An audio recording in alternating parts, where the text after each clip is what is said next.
Hello, what's up guys, and welcome back to my channel. And for today's video we'll be looking at Skylords Reborn, and I'll be playing the map Slavemaster on expert difficulty by using a pure nature deck.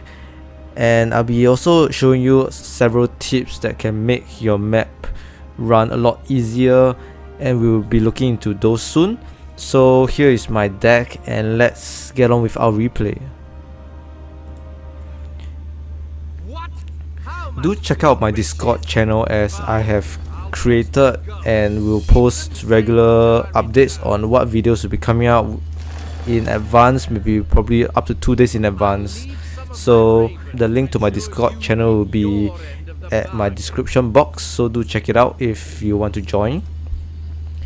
So back to the replay. When we start up for Slavemaster, we will have a couple of wind rivers set up to take down the base here and obtain our power wells, because we'll be having our twilight enemy units to attack to help us clear the bandit camp later. So having extra power wells right here at the beginning will help boost our power, and that once we have waited for quite a while, we have gathered quite a bit of power and we'll be able to go to tier 3 immediately, which I'll show you later on how you can make it to tier 3 very quickly.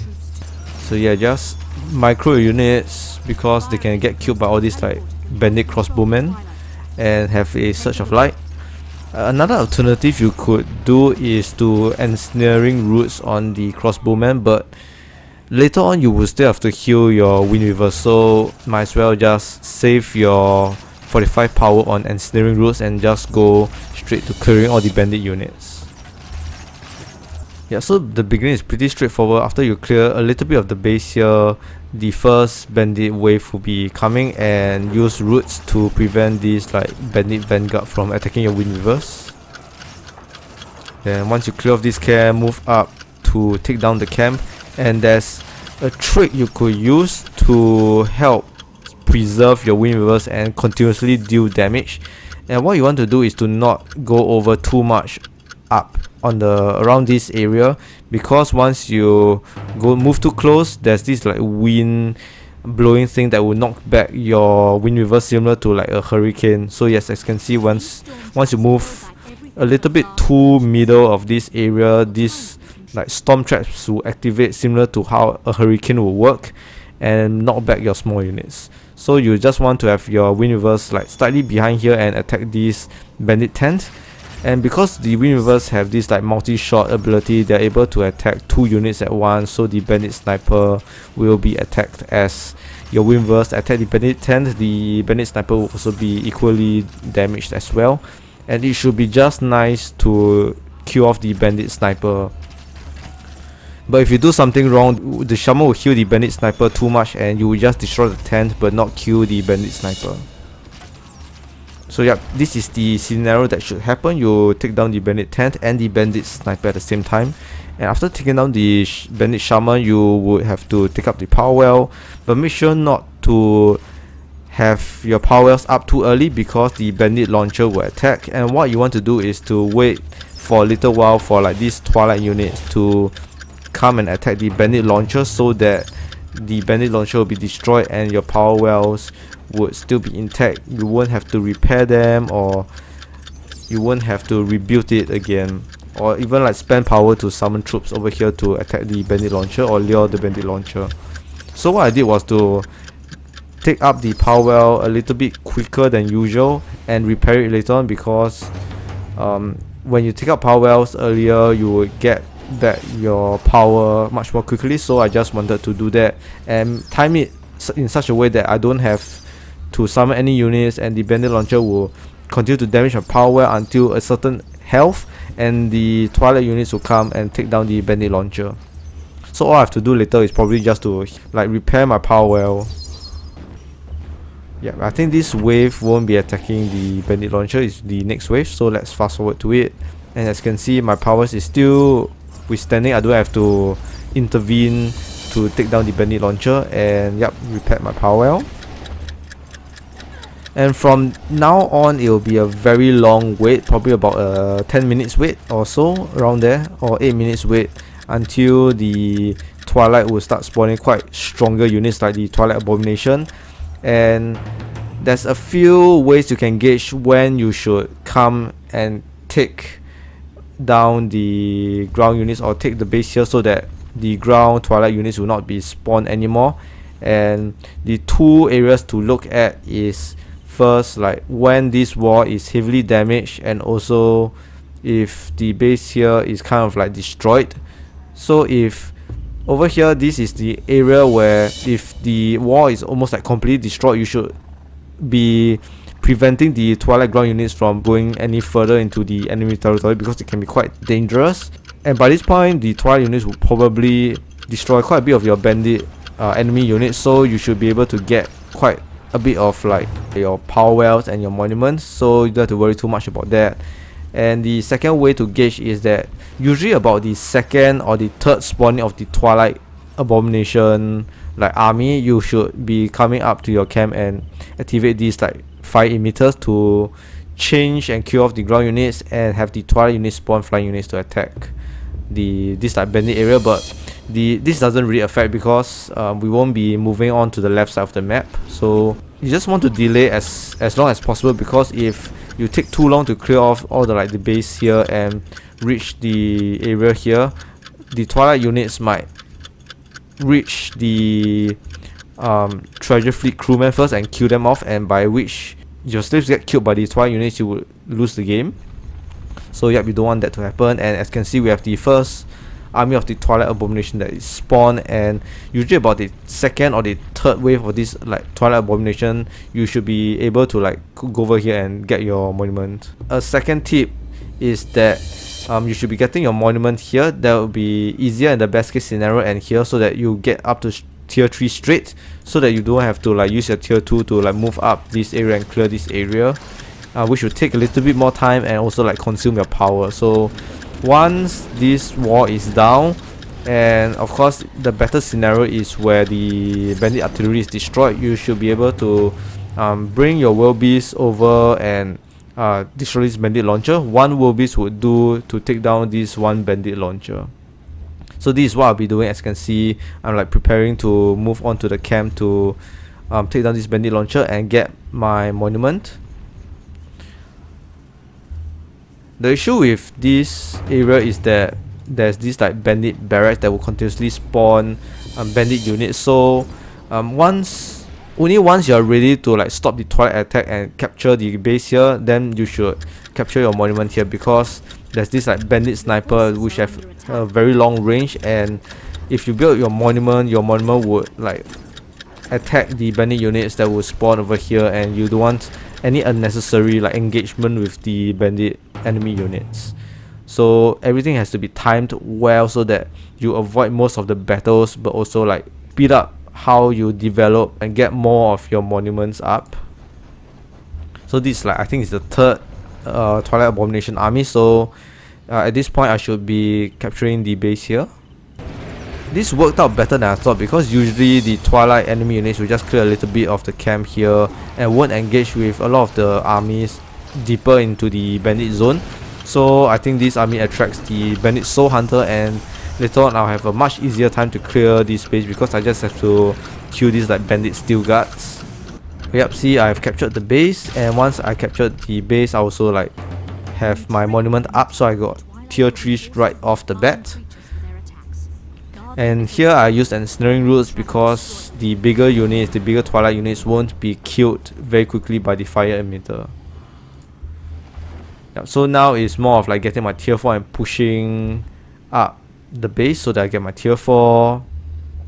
And you have to be very careful to defend your monument, because the monument here is very vulnerable, and sometimes bandit units will come here, but the most vulnerable monument is right here, where the bandit snipers can just snipe your monument. And later on you see that I wasn't very careful of observing or defending my base, and my monument here got destroyed. So over here, to push up to your this tier 4 monument, just summon a couple of stone bugs, which would help you get through this base. Of course, continuous search of light, but that was a little bit slow on my part, so quite unfortunate. And yep, I was focusing on many different parts of the map, so I wasn't even paying attention to that my monument was getting attacked and getting destroyed, until like I see a couple of notifications where I got enemies attacking your monument. But by then, yep, it's too late. So it's a time where I have to summon like my tier 2 spike roots to take down the bandit enemy units. So at this point, it's the most multitasking, where you have to juggle between a few base, like both attacking and defense. But once this point is over, you will most probably be just concentrating on your attacking part of the map, because you will be building a very strong defense right at the bottom, where you won't even have to take notice or take a look at how your defense is doing, because it will be a very strong defense. So let's fast forward to where I get my tier 4 and push through to attack the other bases. So over here, I just want to take down the bandit snipers and get rid of these barracks, so I won't have to worry about my monument over here. Okay, one more turn-back. And then after destroying the base, I'll just kill off all the unnecessary units that I have to get back void power and get back my power even more quickly. Some breeding grounds to reduce cost for my giant nymph.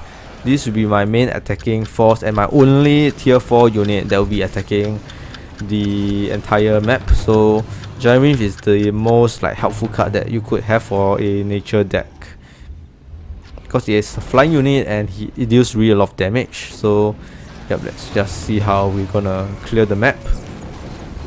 It's very easy. You just have to heal your giant nymph, cast like maybe like revenge to reduce damage that is taking. Yep, it's pretty easy to juggle just these like few giant nymphs. The first thing you should attack is of course the bandit gunner and the bandit sniper, because deals most damage to your units. So just quickly clear them off, and the moment where this like bottom spawns a lot of the ground units and the twilight manifestation base is when you clear the entire of this wall. So if you are not ready with your defense, make sure that you don't destroy this wall completely. And of course, let's take a look at my defensive strategy. And over here, I have just 2 Razor Leaf to defend the base, 1 Sylvan Gate, 1 Healing Gardens, and 1 Stranglehold. The rest are all like living towers built around this entire base to support my root network. And the first building is the Stranglehold, the Green Affinity, and why I want this is that it roots enemy units every 3 seconds, and if there's like these like bigger melee units, they'll be able to be rooted here, and the fire meter will just kill them off, or the Razor Leaf will have much more time to take down the melee units. For the Healing Gardens, is of course just to heal a Razor Leaf. The Sylvan Gate is to buff my Razor Leafs, and yeah, so this is basically the base that you would see, probably a little bit more living towers, and your Razor Leaf will be dealing a massive amount of damage. And also over here, it's very important for you to destroy this area over here, because if you forget to destroy it, the towers here will attack these like slaves, and the bandit artillery deals so much damage, and the bandit wizard tower knocks back these like medium units. So there's a couple of times where I lost because I forgot to clear off this like tower area, so you should clear that. And yeah, once you clear off the base, you see that the timer starts to say something like something big is going to come through the teleporter, and it's the twilight manifestation base that will spawn a lot of ground units. And of course, once you destroy like quite a bit of this area, you should send a melee unit here or a ground unit here, so that you also like trigger objective, which is to get more from this northern teleporter. Yep, so you need to have a ground unit presence, and you get to summon more. So in the beginning, the twilight spawns are not that strong, so you don't even have to worry too much about it. And yep, just make sure to clear off this area and send all the treasure fleet crewmen up to the northern teleporter. Yep, so make sure to have a ground unit here so that you are able to control the treasure fleet crewmen and bring them to the northern teleporter. And once that, you can simultaneously bring your giant nymph here. You can also attack prematurely up, like by sending a giant nymph up here to attack the slave master, or you can just wait and clear the entire base with Mo. So again, the thing that triggers Mo to use his stampede to take down this like fire emitter is to have another ground unit very close to him, or more like in front of him, so that you trigger the storyline to progress, and yep, you can continue to help Mo. So I just tried to clear a little bit of the base, and yep, I moved my world beast in front, and this makes more to clear the 5 meters so that melee units can come in. And what's also important is to have a ground unit around Mo once the slave master is killed, so that you gain control of Mo. Yeah, make sure to attack all the annoying bandit snipers, the bandit wind hunters, because they deal really a lot of damage to the giant wind. As you can see, I have no choice but to Curse of Oink. And yeah, have ground units over here too, so they can gain control of the treasure fleet crewman. Now, so from then on is quite simple. Send all of your treasure fleet crewmen up to the northern teleporter base, and once you have control of your Mo, send him to the northern teleporter again. And while doing that, make sure your giant wave is on its way to take down all of these like Raven battleships, because it can deal a lot of damage to Mo and other like treasure fleet crewmen. And this is the quickest way to like complete the map, so you have to just rush your units up to the northern side. And yeah, so once this is done, you're kind of like won the map, and this is how you complete the Slavemaster Expert on solo by using a pure nature deck without much difficulty, I would say. And I hope you guys enjoy this video, and I'll see you guys again real soon.